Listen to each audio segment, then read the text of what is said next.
മുഖ്യമന്ത്രിയുടെ ഔദ്യോഗിക വസതിയായ ക്ലിഫ് ഹൗസിന് മുന്നിൽ ആശാ വർക്കേഴ്സ് നടത്തിയ പ്രതിഷേധത്തിൽ സംഘർഷമുണ്ടായി. പോലീസിന്റെ ബലപ്രയോഗത്തിൽ പരിക്കേറ്റെന്ന് ആശാപ്രവർത്തകർ ആരോപിച്ചു. നാളെ സംസ്ഥാന വ്യാപകമായി പ്രതിഷേധത്തിന് ആശാ ഹെൽത്ത് വർക്കേഴ്സ് അസോസിയേഷൻ ആഹ്വാനം ചെയ്തു.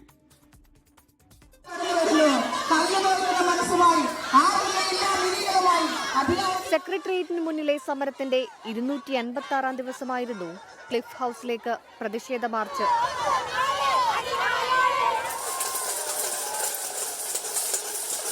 ബാരിക്കേഡ് വെച്ച് പ്രവർത്തകരെ പോലീസ് തടഞ്ഞു.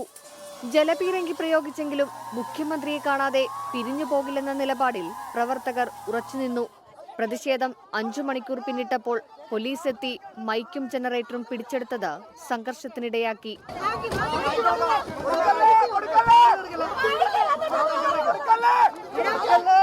സംഘർഷത്തിൽ പോലീസിനും പ്രവർത്തകർക്കും പരിക്കേറ്റു. ഞങ്ങൾ ഈ ജനങ്ങൾക്ക് വേണ്ടി പണിയെടുക്കുന്ന ആശമാരെ തെരുവിലിട്ട് തല്ലാമെന്ന് പോലീസ് കരുതണ്ട.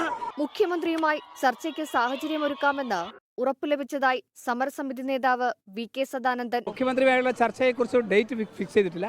തത്വത്തിൽ മുഖ്യമന്ത്രി ഞങ്ങളെ കാണാം എന്നുള്ള ഒരു ഉറപ്പ് പോലീസ് അധികാരിയിൽ നിന്ന് കിട്ടിയിട്ടുണ്ട്. അറസ്റ്റ് ചെയ്ത 19 പേരെ വിട്ടയക്കുമെന്ന ഉറപ്പിന്മേൽ ക്ലിഫ് ഹൗസിന് മുന്നിലെ സമരം താൽക്കാലികമായി അവസാനിപ്പിച്ചു. എന്നാൽ സെക്രട്ടേറിയറ്റിന് മുന്നിലെ സമരം തുടരും. 24 തിരുവനന്തപുരം. ലോകത്തെവിടെയായാലും ഏത് സമയത്തും 24 വാർത്തകളും ഓഗ്മെന്റഡ് റിയാലിറ്റി പാക്കേജുകളും എക്സ്പ്ലെയിനറുകളും വിശദമായി കാണാൻ ഞങ്ങളുടെ യൂട്യൂബ് ചാനൽ നിങ്ങൾക്ക് സബ്സ്ക്രൈബ് ചെയ്യാം.